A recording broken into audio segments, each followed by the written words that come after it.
We are live. Hey, Robert, how's it going? Hey, how you doing? Happy Tuesday, right? What is it? It is Tuesday, and we are on episode 11 of the More Insights and Strategy Enterprise App Podcast. I'm Melody Brewer. This is Robert Kramer. On this show, it's been a while since we've done one of these shows. We've had so much travel and everything going on, but just as a little refresher, on this show, we talk about all the tools, trends, and trajectories in people and marketing technologies, enterprise apps, ERP, CRM, and of course, the glue that holds it all together, data. On this week's show, we're going to be talking about Industry 5.0, what Adobe Analytics says about GenAI search, big changes there, Figma's big IPO, and what that means for the likes of Canva, Adobe, and really SaaS in general, and an update on Mitel's restructuring. And before we get started, I need to give a little disclaimer. This show is for information and entertainment purposes only. While we will discuss publicly traded companies on the show, its content should not be taken as investment advice. So with that, let's get going. So Robert, you just published an article in Forbes about how ERP is evolving alongside the rise of Industry 5.0, focusing on human-machine collaboration, sustainability, AI agents, and the future path forward towards Industry 6.0. You're going to have to catch me up on 5.0, much less 6.0, but why don't you give us some background? Let's get like a history lesson here from Industry 1.0 to Industry 5.0. So Industry N.0 is a mindset, not a milestone. So the framework is really set to help organizations stay flexible, respond to disruptions, adapt, be more innovative. So if we recap, like, what does that mean? What's 5.0, like you said? And it really started for Industry 1.0, which is in the late 1700s, 1800s, which was about, mechanical, power, steam power. Then we went to Industry 2.0 in the 1800s and the early 1900s, which really more like electricity and mass production. 3.0 was in the 1970s, early 2000s. We got into like automation, and then 4.0 was the 2010s to the present. So we're kind of on the brink between 4.0 and 5.0, but 4.0 was more of smart manufacturing, cyber security, IoT, AI started, data analytics, and 5.0 is the present tense where companies are trying to shift to, and it's more of a human-centric automation, like you mentioned, sustainability, resilience, really the collaboration between humans and robots. And 6.0 gets into more of I would say we're probably about 10 years away from that, but it's more of a human-centric, full automation with humans and machines working together a little bit differently, getting into quantum computing and bio-digital integration, more agentic AI versus just AI, and more of a hyper-personalized manufacturing. So really each phase builds off of another, where technology becomes smarter. There's a focus from efficiency to human-centric design, and each phase starts adapting to the next one. So long story short, it's more of a way of a mindset versus a milestone. So it's really of an interesting way to guide your business to use AI. So you've talked a lot about just kind of the core of Industry 5.0 being human-machine collaboration, and obviously that's kind of where everybody's heading right now, which is like, how do we let the humans do the work that is more meaningful and let the machines do that? So not necessarily replacing humans, but empowering them. So how AI, IoT, robotics, digital twins now work with people, rather than around them. And right, that's a great point. I think it's more of a reshaping. And I've mentioned this before. Industry 5.0 is about helping people work smarter, not replacing them, because it's more of a strategic way to do business. So in ERP systems, AI assistants now help the frontline teams and planners by flagging issues early, suggesting next steps, cutting down some of these mundane tasks. IoT sensors and digital twins, give real-time data to help people become more efficient, make better decisions, where everybody's working together to solve problems. Yeah, people are afraid that AI is going to take their job, but if you really look at it like this, you can see how I think, of course, that's going to happen. There's going to be some job loss. There's also going to be some job gains. Um, but specifically in ERP systems, where are you seeing the biggest change? You being our ERP guy. Well, that's a good question because you just mentioned, is it replacing people or do companies need to be more strategic to handle innovation? I think it's more of that. So where the shift is happening is transactions to be more real time, more of an intelligent system. So happening with predictive maintenance, to happening with more scheduling, smarter, happening with the supply chain is able to handle more adversities and disruptions and changes in vendors, optimizing your inventory. I think, we went, not to kind of go backwards, but we went from, manual inventory to just-in-time inventory to have an AI-focused inventory control where you're handling mins and maxes based upon predicting what your customers are going to buy, changes in your supply chain. You want to be able to have the best amount of inventory that you can to meet your supply and demand. It's able to handle that way better than doing it manually. That was one of the things that last year at the Oracle Applications Summit that I thought was super interesting, and that involved some digital twins and kind of looking at what weather could be like and kind of planning for supply chain changes based on that. I think those are the places where, yeah, like let's I don't want to replace humans in jobs, but yeah, let's replace humans in doing that job, not that specific employment, but that task, so that we can do the optimization, the scenario planning, all of those things. Where do you see like the biggest kind of role in how, especially I guess sustainability is one really big one. Where do you see that being kind of the big change? Yeah, well, so AI is going to reshape, all parts of ERP, specifically manufacturing. And it's not just about predicting what we need, it's about adjusting the plans, coordinating resources, making better decisions for production, supply chain, quality control, maintenance. So as ERP acts as the backbone, AI brings real insights to this automation and to every part of the process. So it will help out with finance. It will help out with automated compliance, healthcare, staffing, inventory control. A lot of this we just kind of talked about. But at the same time, from a sustainability, it will coordinate resources and production in a way that will be more efficient to save money and to be more from a sustainability, more in line with what you're looking for. So the modern ERPs are really the ability to invoke environmental standards or use of energy, or what I like it as is to pick the right supplier, suppliers that are that meet the goals of what you're looking to do. So if you're, for example, do you remember when we like EDI had specific, mandates if you wanted to use EDI? I see sustainability being that factor where, if your vendors have to meet these guidelines in order to, scope 1, scope 2, scope 3, and you're able to pick those within the ERP system to help with your supply chain and your sustainability goals and tracking energy use and emissions and waste. I think this is a big deal. This all is all part of that optimization and helping with efficiencies. So just to wrap this up and like kind of tie a little bow around it, how big is this market? I mean, if you kind of look at it that way, like how important is this? What are the big challenges? What are the requirements? What are the next steps? How much do people need to be paying attention to this? Well, I mean, the market's pretty significant. I mean, the global industry 5.0 market, they say, is going to reach 2 trillion by 2037. They're saying 62% of manufacturers are starting to use smart manufacturing tools today.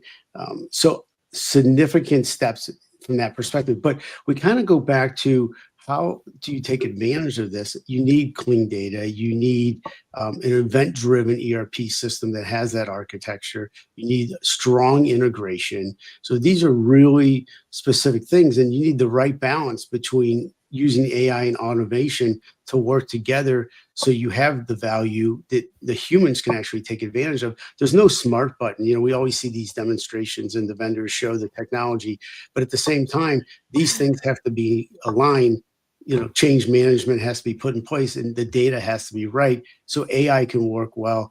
Automation is happening and then the humans are there. So the success in Industry 5.0 won't come just by adding tools. It will come, by fixing your old problems and being ready, for the long term. But I think this is a way to be ready for the future because ERP is going to be changing and it's a critical component for the long term for operations. So Great. I think we're good. So with that, thank you for explaining all that. We'll get some good questions, but let's dive into a pretty staggering stat from Adobe Analytics. Apparently, traffic to the U.S. retail websites from generative AI sources jumped by 1,200% recently. That sounds huge, right? But what does that actually mean for how people find things online? Yeah, think about just how you're using search now. A lot of times when you're searching for something, whether it's shopping or otherwise, because Adobe Analytics had these statistics, so did Amazon after Prime Day. This is a major shift. We're seeing people moving away from traditional search engines and instead to get answers and recommendations and even direct website links with GenAI powered tools like your regular chatbots and AI assistants with whichever one you use. But a lot of first product discovery is now happening through these AI experience, not just through Google or Bing or whatever search engine you use. Interesting. So now that we're shifting from classic SEO strategies like focusing on keywords and backlinks, which I probably think most people are used to, so these approaches that prioritize things like AI readability, structured data, and content formatting that helps generative AI tools surface and summarize information accurately for users. So what's your thought on that? Yeah, I think traditional SEO, optimizing for search engine algorithms is going to remain important. But as Gen AI drives more discovery, businesses have to think about AI optimization. Hotwire actually has a tool that they use that I think they introduced over a year ago, but it's Gen AI optimization. So it really means structuring your site so AI can understand and relay your expertise, making sure that the schemas, APIs are clear, they have authoritative content. For B2B tech companies, this determines whether your solutions or insights get included in those AI-powered responses. So if you look and you Google who are the best analysts, well, we better come up. We are. Right? But these make a big difference in being discovered at early buying stages. And this isn't just for small companies, retailers. It does definitely impact their business, but even for B2B tech companies, it's important, and they need to be focusing on this right now. So just a kind of a double question here. Do I do both traditional and the new modern approaches, or what's your business to business tech companies focus on right now? Yeah, the reality is you have to do both. I don't think that Google search is going away. It's changing. Obviously, you can see when you search, you get an AI summary, but the way that brands need to ensure their content is machine readable, uses all the up-to-date schemas, gives information that's clear and easy for generative AI systems to summarize and to cite. So those citations that's the big, how we can trust that it's not hallucinating. Those citations are so important. So if you have information on your website that's really clear and easy for generative AI to sort of digest that, learn from it, then I think those businesses are going to get ahead in both the B2B and consumer spaces. Wow. So the bottom line, how people find products, vendors, everything online is being rewritten by AI, and businesses really can't afford to ignore that. Absolutely. This is why understanding these analytics, and Adobe put out this report, and moving quickly on it is actually super important right now. If you look at just what comes up in your searches, often you kind of start to see the same publications that are surfacing. Wikipedia is one of them. There are certain publications that are surfacing a lot of data. You can tell those are the ones who are doing it right. So if you are looking at where are your buyers, where do you want people to discover you, you have to optimize for those outlets. It's no longer just buying keywords on Google. So there's a whole strategy around this. I'm actually working on some research on B2B marketing and how much it's changing. So we'll get to a little bit more about that. But let's move on to our next topic, the Figma IPO. Yeah. So Figma's IPO wasn't just the mainstream tech headline, right? It's something being dissected everywhere in SaaS and design circles for what it means about category leadership and public market appetite. So do you mind walking us through the main dynamics in play here? I'd love to. So Okay. the valuation alone, which went to between 56 and 67 billion, is nearly triple of what Adobe was going to pay for it nearly 2 years ago. So it makes it one of the highest revenue multiples we've seen for a software IPO. So one, this sets a new benchmark for design software. The shares were priced at $33, opened at 85, and hit a peak near 116. That gives it a market cap, or ended up with a market cap north of 56 billion on just 821 million in trailing revenue. So that's a 65 to 70x revenue multiple. So this is partly about Figma's market fit, right? It's made solid growth in the design space. They report 95% of Fortune 500 as their users.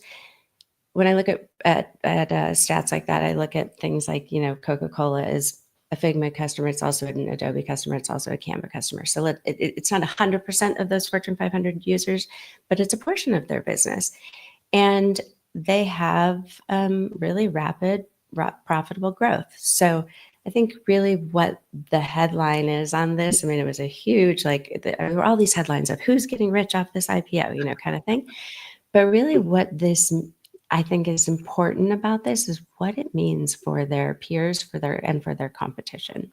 Yeah, that's a good point about the competition. But is this changing because of marketing is changing or product dynamics are changing? Because there's a big buzz here. And if you zero in on Canva, and since a lot of investors and competitors are directly connected to Canva and Figma, it seems like there's a big buzz going on here. But I'm trying to figure out where the buzz is coming from.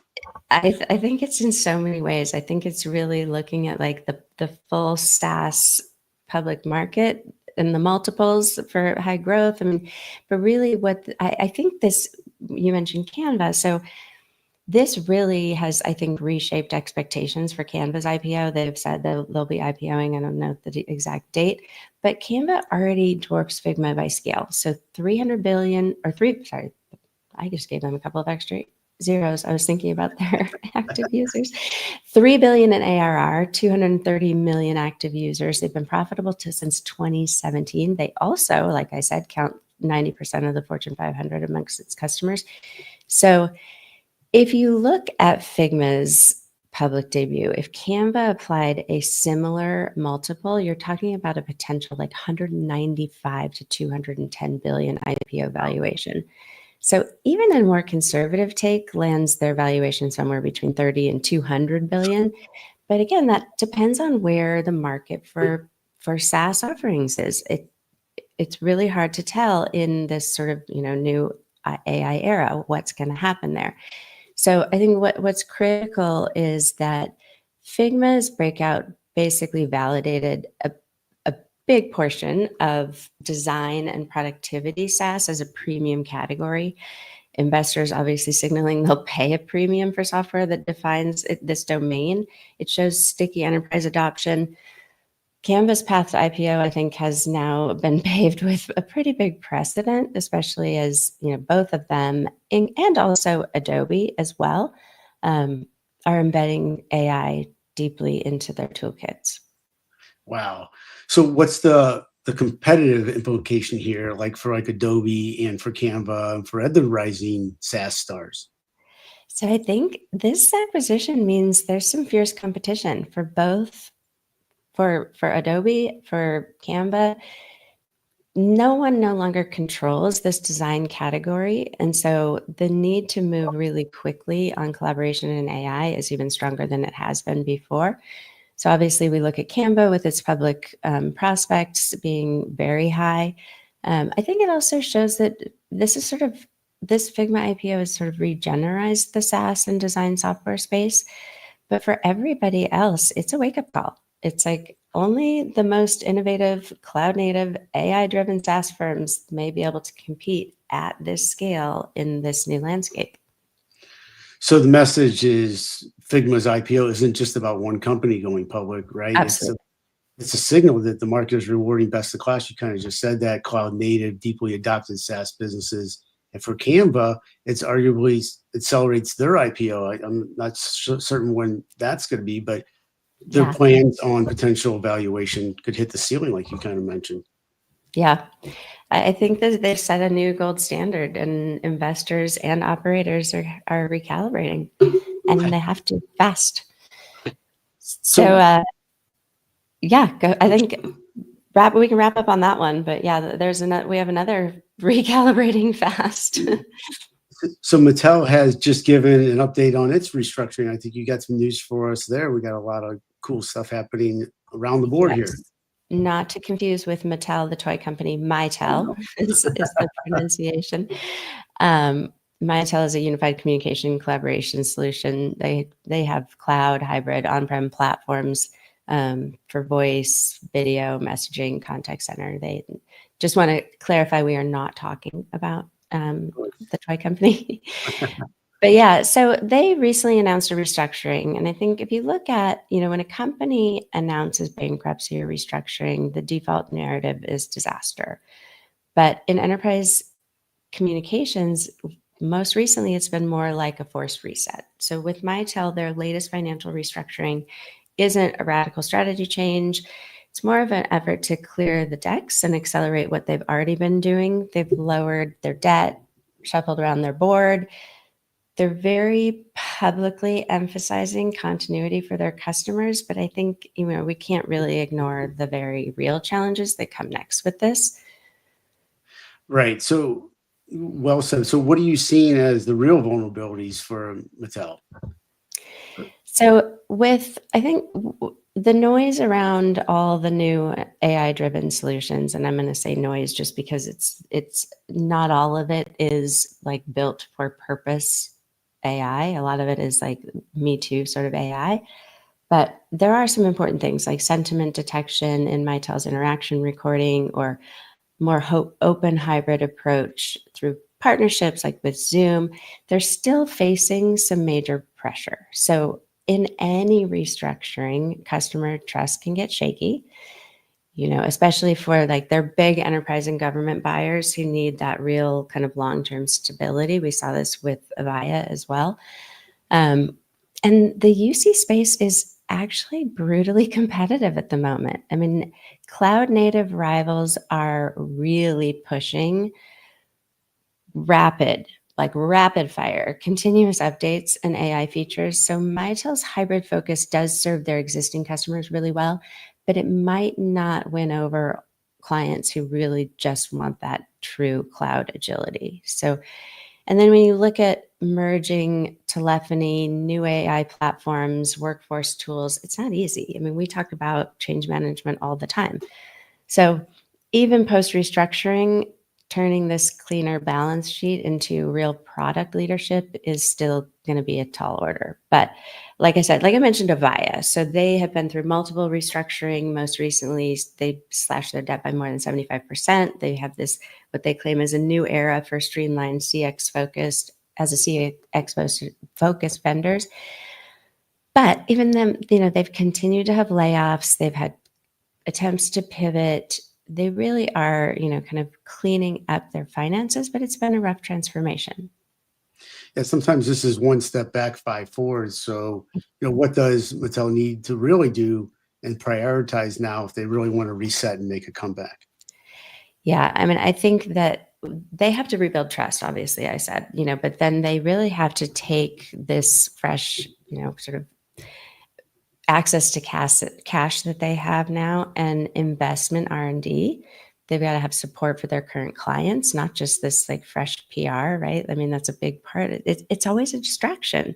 They've got to get that message out there, but that can be a major distraction for the company. But the real answer is the execution is going to be key. So delivering on those promised hybrid and AI features on time, on scale, showing clear business outcomes, keeping a pulse on what customers are demanding. Their offer is flexibility, and that's great. Same with Avaya, but they need to lead with that, not just respond. And I think, the Avaya experiences should be sort of a lesson to them that financial resets aren't enough for a sustainable rebound. They've got to get in, get the work done, and get going. Right. Like, as you said, restructuring is a lifeline, not a guarantee. So nothing's a guarantee. So the real test across Mitel, Avaya, and others comes next. And it's all about who can deliver consistent value in a changed market, because things constantly change. Yes, exactly. It's not about whether they survive this reset. It's about whether they emerge as real innovators, not just survivors. Great. Well, this was a fun show. With that, we'll wrap up. Thanks for joining. Be sure to like and subscribe to see more. And stay tuned for tomorrow. We have another episode of Game Time Tech. And on that podcast, we'll be talking about Wimbledon. Mel was just there, so we'll be getting some on-the-ground stories. We'll talk about the Premier League's fan tech upgrade with Microsoft and Adobe partnerships and Globant's bold statement, AI or die. I mean, that's a bold statement, right? Well, I am looking forward to that. And I will see you, and we will see all of you tomorrow, same time. Join us then. Thank you.